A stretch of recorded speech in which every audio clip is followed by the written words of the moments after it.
encuentran sonando en el cielo. Y a la voz del novio está gritándole a la novia: vengo por ustedes, prepárate, porque muchos en ese momento me dirán: Señor, Señor, y les contestaré: yo nunca te conocí. Hablamos lenguas, hicimos milagros. También los demonios pueden imitar los dones y pueden imitar los milagros. Nunca los conocí porque nunca hicieron mi voluntad. ¿Y cuál es la voluntad de un cristiano? Bueno, cuando se formó la iglesia, desde el inicio de la iglesia, Hechos 1:8, y recibirán poder cuando haya venido el Espíritu Santo y me serán testigos. Entonces, la voluntad de Dios es que tú y tú y tú y yo y todos los que seguimos a Jesús hablemos del amor de la cruz. Le hables a tu familia, le des testimonio de lo que Dios hizo en tu vida. Puedes comenzar con eso: fíjate que pues yo era así y era así, etcétera, etcétera. En la Navidad, en una fiesta, en un cumpleaños, y mi vida cambió. ¿Y por qué? Pues conocí a Jesucristo. Oye, pues yo también sigo a Dios, etcétera, etcétera. Y le contestas tú: ¿a cuál Dios? Los hindúes tenían 6 millones de dioses. Entonces la gente tiene muchas escapatorias, ¿verdad? Yo sigo a Jesús. Una vez le pregunté a una persona y le dije: ¿a cuál? ¿Cómo que a cuál? Le dije: mi cuñado se llama Jesús. O sea, dice, seguimos a Jesús. Bueno, hay cantidades de Jesuses, ¿no? Y el Jesús de la Biblia es otra cosa. Entonces vamos adiestrándonos para prepararnos, para estar mejor listos para estos tiempos que vivimos. Muy bien. Muchas personas creen que el rapto de la iglesia va a ser el inicio de la tribulación. O sea, desaparecemos del mundo millones de personas y en ese momento comienza el anticristo a confirmar un pacto con los judíos y con varias naciones árabes. Sin embargo, no es eso lo que enseña la Biblia. El principal propósito de la tribulación, y la tribulación no se inicia con el rapto de la iglesia.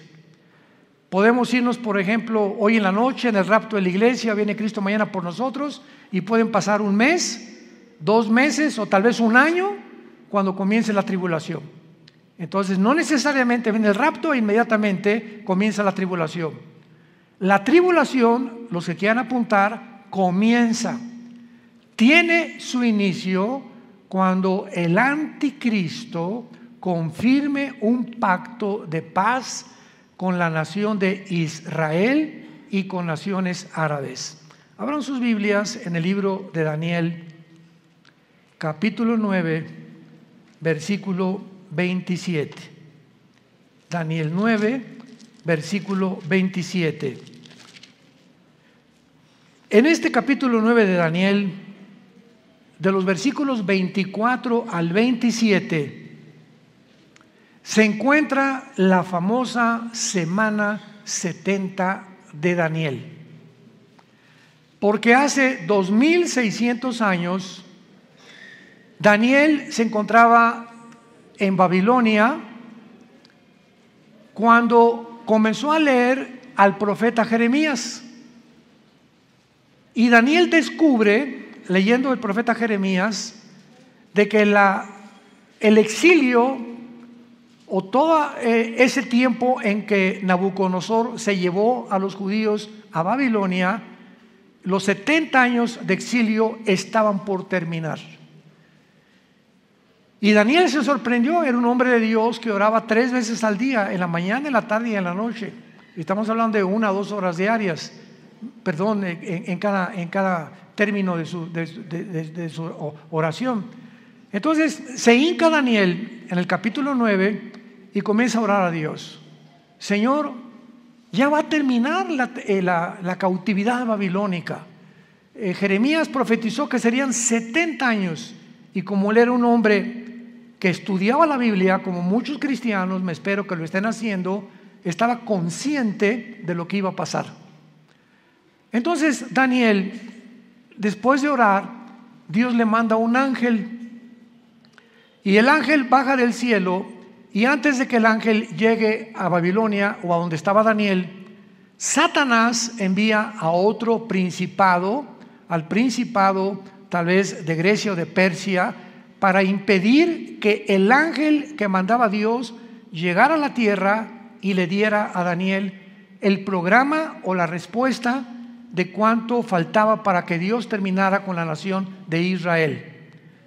Entonces hay una guerra en el cielo, está en el capítulo 10 de Daniel, hay una guerra en el cielo. Finalmente el ángel llega hasta donde da Daniel y el ángel le revela a Daniel todo el programa cronológicamente de la nación de Israel. Porque todo el Antiguo Testamento, el pueblo de Dios es Israel. El Nuevo Testamento es la iglesia. Y la iglesia no es Israel, ni Israel es la iglesia. Son dos entidades completamente diferentes. Israel no era el cuerpo de Cristo como se formó con la iglesia. Nosotros somos el cuerpo de Cristo. Israel era la esposa del Padre y Dios se divorcia, le da cartas de divorcio a Israel y hasta el momento Israel, el antiguo pueblo de Dios, se encuentra en la banca y Dios forma a una entidad nueva que se llama la iglesia desde hace 2000 años después de la resurrección de Jesucristo y desde el día de Pentecostés. Entonces la iglesia es una entidad completamente diferente de Israel. Entonces Dios, el ángel le dice a Daniel: Daniel, Dios tiene 490 años en su programa para terminar con la nación de Israel. Y la palabra que se usa aquí son 70 semanas. Así dice el versículo 24. 70 semanas están determinadas, decretadas sobre tu pueblo Israel y sobre tu santa ciudad Jerusalén. Los judíos tenían semanas de días y tenían semanas de años. Y aquí es lógico, ¿verdad? Por el contexto, que no está hablando de semanas de días, como lo vamos a comprobar. Entonces 70 años están decretados para Israel, para que Dios ya acabe finalmente con toda la historia de Israel. Y el ángel le dice a Daniel: desde que se comience a restaurar la ciudad de Jerusalén, porque en aquel tiempo llegaron los babilonios, llegaron los medos persas, llegaron todo, ¿verdad? Y acabaron con Jerusalén. Cuando comience a ser restaurada Jerusalén hasta el Mesías, habrá 483 años. 483 años, o sea, 6 semanas, que son semanas de años, vuelvo a repetir. ¿Cuándo se comenzó a restaurar Jerusalén? Nehemías capítulo 2 del 1 al 6. Cuando el rey Artajerjes de Persia le ordena a Nehemías y le da permiso para que regrese a Jerusalén, que estaba hecha pedazos, y comience su reconstrucción. Y del momento de que se decretó el regreso o la restauración de las murallas de Jerusalén hasta el Mesías, matemáticamente, damas y caballeros, santos de Dios, lo comentaba en la conferencia anterior, para cualquier ateo, cualquier escéptico, cualquier agnóstico que esté buscando evidencias en la Biblia, esto es extraordinario. Fueron exactamente desde la reconstrucción de Jerusalén hasta la muerte de Jesús 483 años. ¿Faltan cuánto? Faltan una semana, o sea, 7 años. Por eso se llama la semana 70 de Daniel. Entonces los judíos rechazan al Mesías y se interrumpe el reloj cronológico de Dios. Y le dice Dios a Israel: no me vas a volver a ver, Jesús, con las palabras de Jesús, hasta que digan Baruch Hashem Adonai Eloheinu, que significa en el hebreo: bendito el que viene en el nombre del Señor. Hasta que ustedes me reconozcan como Mesías, no vuelvo a tratar con la nación de Israel. Entonces Dios se vuelve y forma una nueva entidad llamada la iglesia.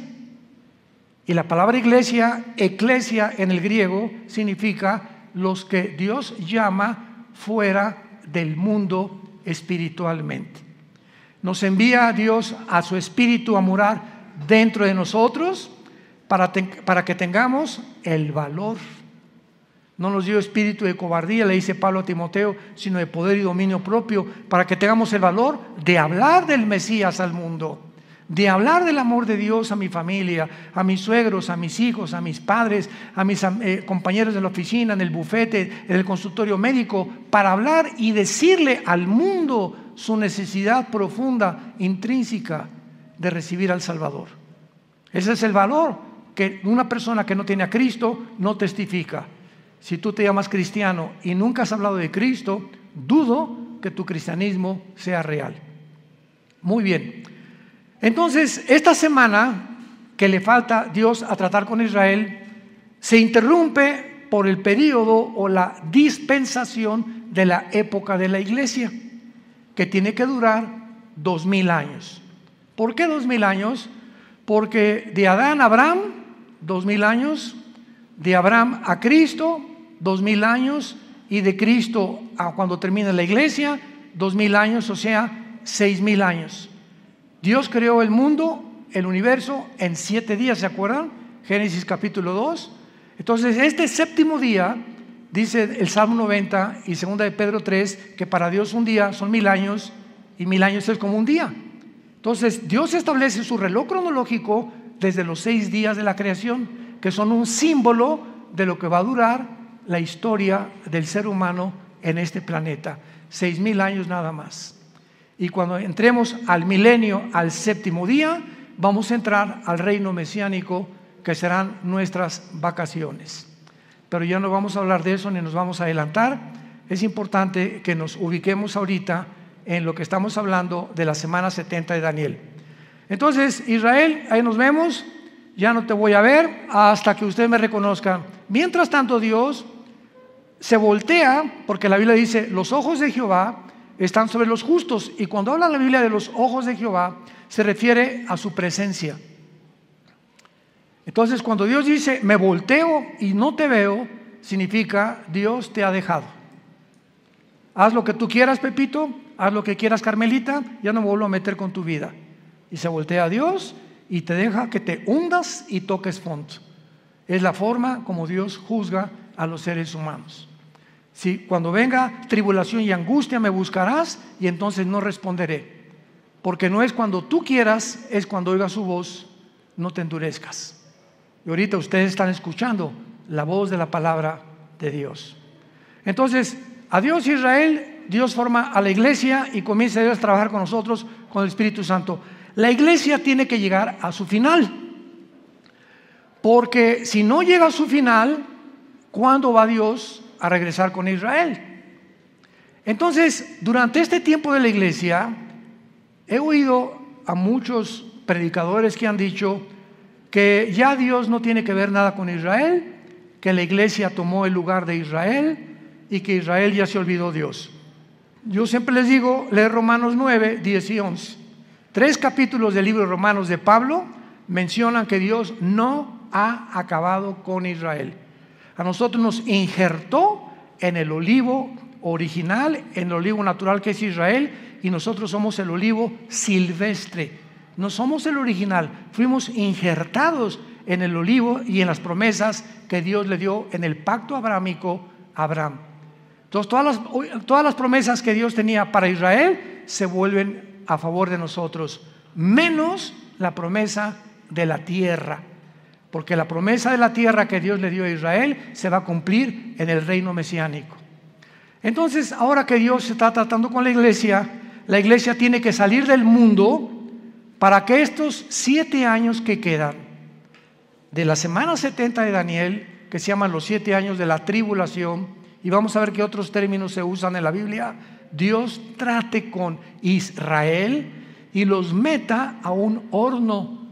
¿Qué microondas ni qué nada? Va a ser un horno de fuego donde los va a purificar para que puedan estar listos y entrar junto con nosotros al reino mesiánico o al reino milenial. Pero veamos el versículo que más nos interesa, que es el versículo 27 de Daniel 9. Y por otra semana, o sea, por otros 7 años, ahí está la semana 70 de Daniel, es la semana que falta para Israel, que son los 7 años de la tribulación. Y por otra semana está hablando del anticristo. Confirmará el pacto con muchos.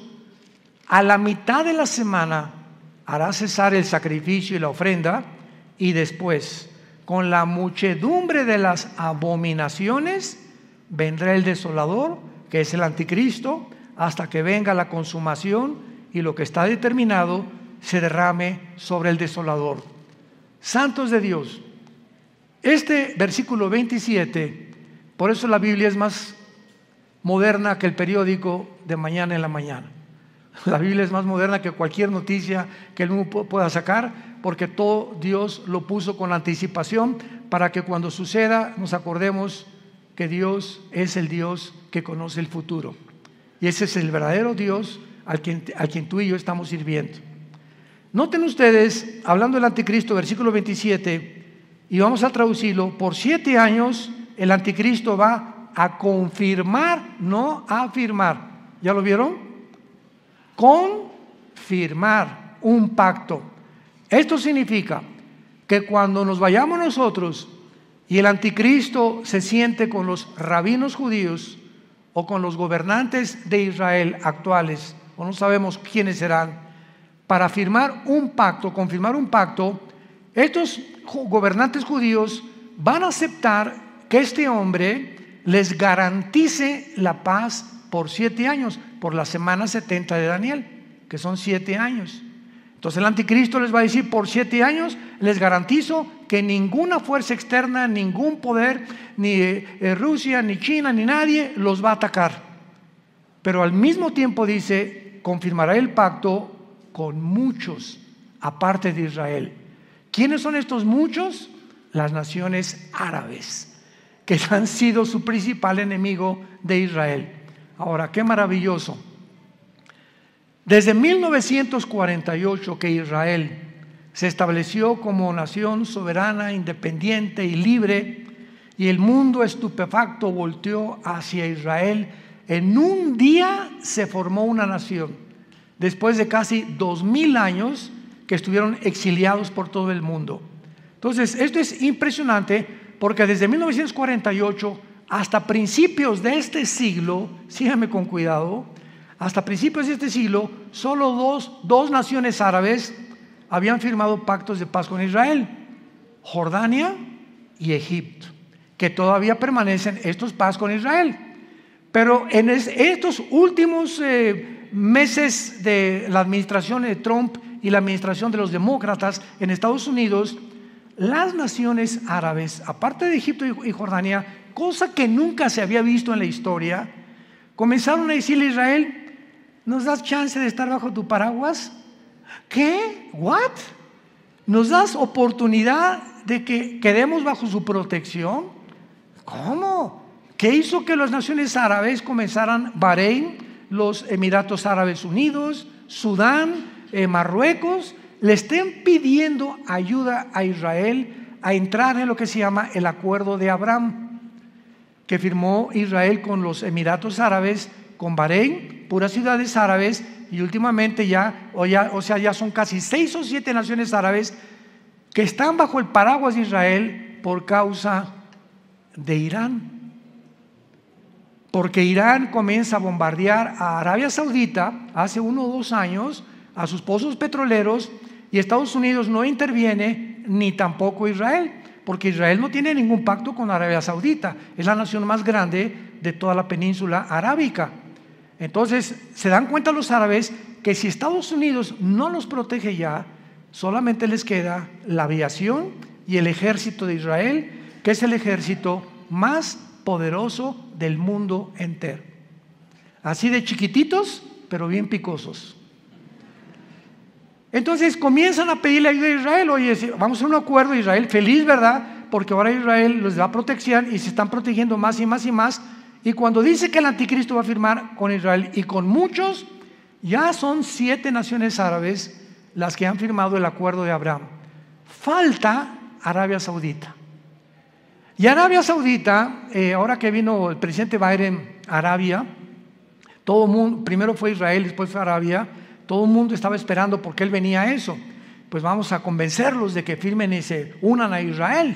Pues el jeque de Arabia Saudita le dijo al presidente Biden: no vamos a firmar ningún tratado de paz con Israel, porque tenemos una sola condición: cuando Israel haga la paz con los palestinos y Israel le permita a los palestinos poner un Estado palestino dentro de Israel, firmamos el acuerdo de Abraham, cosa que los judíos nunca van a hacer.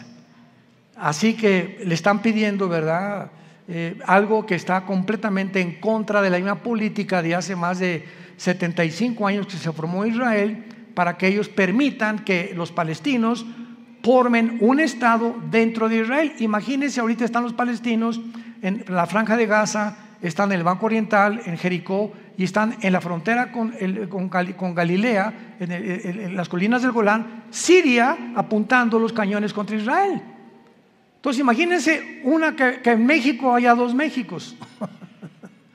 O sea, que la península de Yucatán y Chetumal, etcétera, etcétera, le digan al presidente: pues nos independizamos del gobierno mexicano, pero vamos a estar dentro de la República Mexicana, pero con dos gobiernos. Vamos a hacer completamente dos gobiernos, y va a haber dos gobiernos dentro del mismo terreno geográfico de la República Mexicana. Pues esperamos guerras, ¿verdad? Esperamos siempre haber problemas, porque pues ¿cómo vamos a poder estar dos presidentes gobernando el mismo terreno geográfico que nos pertenece desde hace miles de años? Entonces Arabia Saudita está ahorita completamente descansando, ¿verdad? Está en pausa hasta que Israel le conceda a los palestinos tener una nación dentro de Israel, cosa que va a suceder. ¿Dónde lo encontramos? En el libro de Joel, en el Antiguo Testamento. Ahí denle la vuelta a Oseas, después de Daniel, para que no se vayan hasta Génesis, y luego sigue Joel, no se pierdan tanto. Y aquí en el libro de Joel, capítulo 3, que describe la Tercera Guerra Mundial y la venida de Jesucristo, dice así: Joel capítulo 3, versículo 1 y 2, principalmente: porque he aquí que en aquellos días y en aquel tiempo en que haré volver la cautividad de Judá y de Jerusalén, reuniré a todas las naciones y las haré descender al valle de Josafat, o sea, al valle del Meguido, donde será y se librará la Tercera Guerra Mundial, conocida como la batalla del Armagedón, que se encuentra en Apocalipsis 16, del 12 al 14.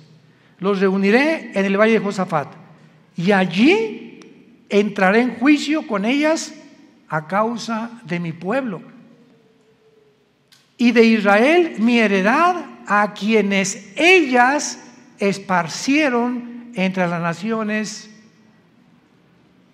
y repartieron mi tierra. Una de las razones por las cuales Dios se va a enojar con la nación de Israel es que van a acabar cediendo a la presión de otras naciones para permitir dos naciones dentro de una nación. Repartieron mi tierra, la tierra que Dios le prometió a Abraham, a Isaac y a Jacob. Muy bien, ahora veamos este famoso pacto de paz o tratado que confirmará el anticristo, porque hay 5 cosas claves de este tratado, los que lo quieran apuntar. Número 1, el tratado de paz que el anticristo va a confirmar con Israel será entre Israel y el anticristo, involucrando a naciones árabes. Número 1, involucrando a naciones árabes. Puesto que el anticristo tiene que surgir de alguna de las naciones que formaron el antiguo imperio romano, él será el principal protagonista. Ahora vean esto. Para los judíos el anticristo va a ser casi como un Mesías, porque para que hayan confiado que nadie los va a agredir y para que el anticristo tenga el poder de detener a naciones que sean contra Israel, es porque el anticristo va a ser un personaje sobrenatural, controlado por un principado completamente angelical, un principado de Satanás. Ahora esto es muy, muy importante, ¿verdad? Porque él va a ser el principal protagonista y él no va a permitir que nadie los ataque. Antes de que el anticristo firme este tratado, va a haber 2 guerras en Israel, que están mañana en el periódico delante de nosotros. La primera es la del Salmo 83. El Salmo 83 profetizó hace 3000 años que las naciones árabes que forman el círculo cercano a Israel, Egipto, Jordania, el Líbano, Irak y Siria, van a tratar de aniquilar a Israel por segunda o tercera o cuarta vez. Lo intentaron en el 48 cuando regresaron. Al otro día, cuando el primer ministro de Israel proclamó Israel como un estado libre y soberano, los atacaron. Al otro día, el 15 de mayo de 1948. Los volvieron a atacar en 1956. Los volvieron a atacar en la Guerra de los 6 días, 1967, junio del 1 al 7 de 1967. Y los volvieron a atacar en la Guerra de Yom Kippur, 1973. Cuando Yasser Arafat formó el movimiento para la liberación de Palestina, jurando en el decreto que tienen los palestinos: nunca permitiremos que podamos tener un gobierno en Israel sin Jerusalén. Imagínense nada más. Todos los diplomáticos, el presidente Bush, el presidente Carter, el presidente Clinton, el presidente Reagan, el presidente Trump, el presidente Biden, le han dicho a los palestinos: bueno, les damos la mitad de Jerusalén y les damos aquí, les damos allá, y ellos dicen: no, toda Jerusalén. O sea, cosa, ¿verdad? Me río porque es una imposibilidad. Como dijo Benjamín Netanyahu, que tal vez próximamente vuelva a recobrar el primer ministerio en Israel, Netanyahu dijo: el día que realmente nuestros enemigos quieran que les demos Jerusalén, vamos a tener lista la operación Sansón. Así se llama, la operación Sansón.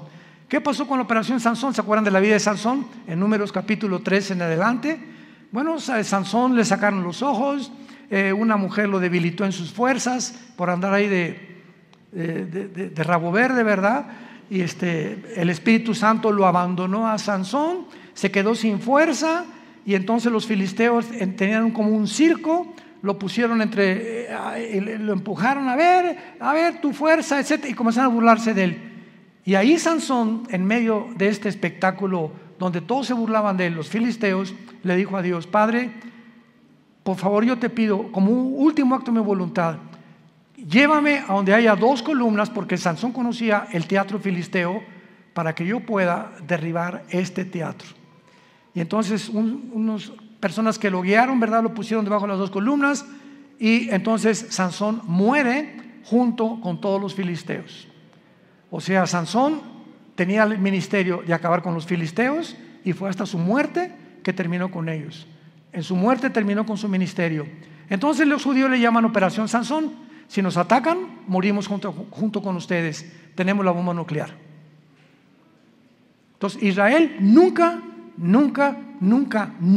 va a permitir una invasión. Hasta este momento no lo ha permitido, y siempre ha ganado. Y nunca Israel ha sido el que provoca a sus enemigos. Nunca él ha buscado la guerra. Siempre se ha defendido de las naciones árabes. Con esto, para que no haya malos entendidos, no estamos hablando que somos judíos, porque ahorita no hay judío, no hay griego, no hay gentil, no hay italiano, no hay mexicano.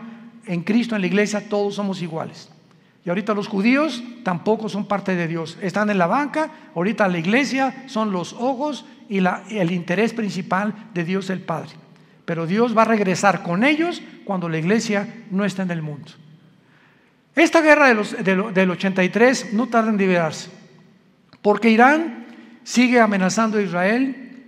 Esta semana Israel bombardeó el aeropuerto de Alepo, donde encontraron que había aviones cargados de armas iraníes que estaban proveyéndoselas a los sirios para atacar a Israel. Entonces, ahorita Israel anda, ¿verdad?, pero con los ojos abiertos, con sus aviones F-35 vigilando por todos lados, que no haya movimientos de armas de Irán principalmente a Líbano, a Siria o a Irak, porque son las naciones donde Irán tiene la supremacía. Irán ahorita sostiene a Hezbollah, el grupo terrorista más grande del mundo en el Líbano, sostiene a los Yudis en Yemen, en la península arábica, y sostiene al grupo de Hamas en la franja de Gaza o en la franja de los palestinos. Así que Irán ahorita es el peligro número 1 del Medio Oriente y es el que va a iniciar esta guerra para que ataquen a Israel. Muy bien. Después de esta guerra, que tal vez nosotros la vayamos a oír en estos días, porque ya no tarda ahorita con tantos viajes que está bombardeando Israel y a Siria e Irán, y van a tener que responder y se va a armar un conflicto bélico muy grande. Israel va a volver a ganar, de acuerdo al Salmo 83, va a volver a ganar. Y después de la guerra del 83 viene la guerra de Gog y Magog. Ezequiel 38 y Ezequiel 39 en el Antiguo Testamento. ¿Cuál es la guerra de Gog y Magog? Cuando Putin vea que ya los judíos vencieron a los árabes. Ahorita Putin está reuniendo a todas las naciones islámicas del mundo entero bajo su sombrilla. Y bíblicamente, en Ezequiel 38, las naciones que van a estar en la región de Magog. Magog es una zona geográfica que comienza desde Finlandia, el mar Báltico, baja por Ucrania. Ucrania pertenece a Magog, por eso nunca se va a salir Putin de Magog, de Ucrania jamás. Kirguistán, Uzbekistán, Kazajistán, Afganistán, Pakistán y todas las regiones del mar Báltico y del mar Negro que están al sur de Rusia, que se dividieron de Rusia en 1991, cuando el comunismo cayó, se perdió Rusia, la Unión Soviética, el 30% de su territorio, que son todas estas naciones que ahora son independientes de Rusia. Pues Putin, su propósito es reunirlas a todas, y todas son musulmanas menos Ucrania. Todas son musulmanas menos Ucrania. Y todas estas naciones se van a unir después de la guerra del 83 para venirse en contra de Israel. Qué interesante que Putin tenga semanas buscando alianzas con todas estas naciones. Ya está en Kazajistán, acaba de salir de Kazajistán hace algunos días y va a comenzar a recorrer o a hacer una campaña para unir estas naciones y se cumpla Ezequiel 38 y 39, que será la guerra de la antesala de la guerra del Armagedón. Y pienso de una forma particular que estas dos guerras, la del Salmo 83 y la de Ezequiel 38 y 39, van a suceder antes de que nos vayamos de este mundo. Es posible que veamos y seamos testigos de estas dos invasiones. Y el anticristo, viendo que otra vez derrota Israel a Rusia, porque viene de Rusia con Gog y las naciones musulmanas, entonces el anticristo va a ser el papucho de papuchos.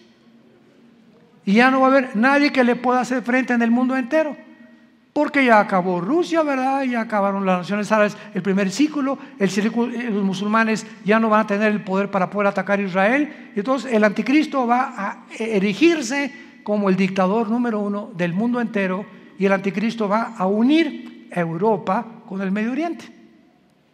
Se van a formar dos continentes, Asia, Medio Oriente y Europa, en una mezcla. Daniel capítulo 7, los 10 cuernos y los 10 dedos de la estatua de Nabucodonosor, y de entre estas 10 naciones, 5 de Europa y 5 del Medio Oriente, dentro de una de ellas, Daniel 7 dice, surgirá el anticristo. Así que no especulemos que el anticristo es el Papa, o que Obama tiene cara del anticristo también, o que el príncipe Felipe por aquí por allá, o que Gorbachov se murió hace 3 días, así que tampoco podía ser el anticristo. Decían que porque tenía un lunar aquí era el 666. Bueno, ha habido tantas especulaciones, ¿no? Nunca sabremos cuándo va a surgir el anticristo hasta que oigamos. Pongan atención, santos de Dios, hasta que oigamos, se formó un G10. Ahorita hay un G7. 5 naciones de Europa, viendo que ya no pueden subsistir por el gas que Rusia les está impidiendo tener ahorita el invierno de este año en la Unión Europea, ha aumentado el gas en cada nación de Europa 10 veces más. Entonces Europa se encuentra hundiéndose económicamente y ahora sin gas, porque Rusia le está cerrando ya la llave por haber tratado de ayudar a Ucrania. Va a quedar Europa tambaleándose, ¿verdad? Y no hay mejor caldo de cultivo para un dictador que cuando una nación está en problemas, como lo fue para Adolfo Hitler. Adolfo Hitler en 1932-33 acaba de pasar la Primera Guerra Mundial, perdió Alemania en la Primera Guerra Mundial. Vino el caos económico en los 30s, donde la gente se está muriendo de hambre. Y en medio de este caos, Alemania estaba llena de comunistas, porque el comunismo comenzó en el 93 con los bolcheviques, con Lenin, estaba sin trabajo, no había fábricas, y llega Hitler y crea la Volkswagen, que significa el carro del pueblo. Fernando Porsche fabrica los primeros carros Porsche, hace fábricas, saca Hitler a los comunistas de Alemania, y pues decía la gente, este es el hombre que estamos esperando. Siempre el engaño del populismo, ¿verdad? De los gobiernos populistas. Este es el que estábamos esperando. Porque siempre, desgraciadamente, estamos esperando un hombre que nos saque del hoyo. Y no hay nadie que nos pueda sacar más que Jesucristo, el Hijo de Dios, nada más. Entonces Hitler tenía el caldo de cultivo, ¿verdad? Igual todos los grandes dictadores que ha habido en la historia, Saddam Hussein, el que tú me quieras mencionar, surgen cuando el problema en la nación se encuentra completamente económicamente quebrantada. Y de ahí el que surja en la nación le estará eternamente agradecido que lo sacó del hoyo, pues el anticristo se formará y lo adorarán como Dios. De los milagros va a solucionar el problema de Europa, va a solucionar el problema del Medio Oriente, va a solucionar el problema de África, va a solucionar el problema del hambre, del clima y de todos los problemas que ahorita han sido insolubles. El anticristo tendrá la sabiduría, la destreza, el poder de poder realizarlo. Veamos en el libro de Daniel capítulo 8 lo que acabamos de comentar del anticristo. Porque aquí se escriben en estos versículos claramente los poderes del anticristo durante la tribulación. Daniel 8, 23 al 25. Está hablando de la persona del anticristo. Escuchen con mucha atención. Y al final del reinado de estos, cuando los transgresores lleguen al colmo, se levantará un rey altivo, de rostro y entendido en enigmas.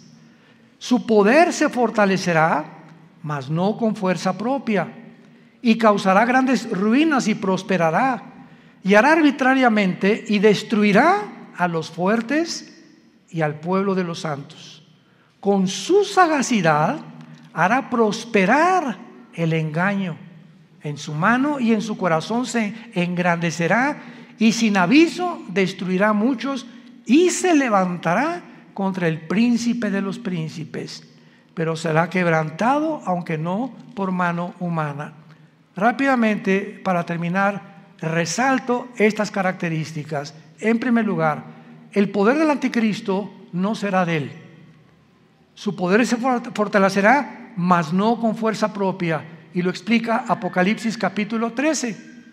Y Satanás le entregó su autoridad, y le entregó su poder, y le entregó su sabiduría al anticristo. Por eso dice, su poder se fortalecerá, pero no de él. Todo lo que él haga será porque estará completamente poseído por principados demoníacos. En segundo lugar, dice el versículo 23, que va a ser un rey altivo de rostro y entendido en enigmas. Apunte la palabra en hebreo, enigmas, que es chida. No chiro, chida. C-H-I-D-H-A, chida. Escuchen lo que significa la palabra chida. Significa dichos o cosas difíciles de resolver, problemas para la inteligencia común del ser humano. O sea, que él va a tener una capacidad sobrenatural, científica, filosófica, política, religiosa, que va a asombrar a la mente más brillante que pueda en ese tiempo existir en el mundo. Entendido en enigmas, su poder se fortalecerá, prosperará y hará arbitrariamente y destruirá a los santos con su sagacidad. Esta palabra sagacidad es la palabra sekel en el hebreo, S y con K, sekel, apúntala, que significa inteligencia para resolver crisis. Con su inteligencia para resolver crisis hará prosperar el engaño. O sea, todo su reino será de engaño, de mentiras, de promesas falsas, porque a los 3 años y medio, en lugar de los 7 años, entrará al templo judío, les permitirá reconstruir el tercer templo a los judíos, los traicionará a los judíos y comenzará la persecución. Mateo 24, 15 al 20. Así que nos encontramos, hermanos, ante un panorama delante de nosotros que es muy claro, porque será un pacto firme el que él va a confirmar. Va a iniciarse con 7 años de falsas promesas. Les dará a los judíos el derecho de reconstruir el templo, y a los 3 años y medio profanará el templo, persiguiendo a los judíos y a los cristianos que queden en aquellos días.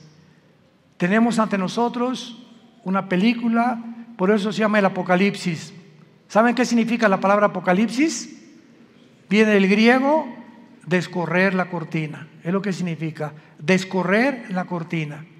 Dios en el Apocalipsis nos descorre las cortinas que nadie con su inteligencia natural o humana puede penetrar en el futuro más que el Dios de la Biblia. Nos corre y nos abre la ventana para que nos asomemos y nos diga: he aquí, vengo en breve. Dichosos los que lavan sus ropas para tener derecho al árbol de la vida, y para que sepan que en cualquier momento vengo por ustedes, y muchos se arrepentirán, se jalarán los pelos al darse cuenta que era demasiado tarde, porque nunca hiciste firme tu vocación y tu elección. La puedes tú hacer en esta tarde a través de la convicción que el Espíritu Santo causa en tu corazón. Oremos. Te damos gracias, Padre y Dios de Jesucristo nuestro Señor, el gran pastor de las ovejas, por el pacto sempiterno.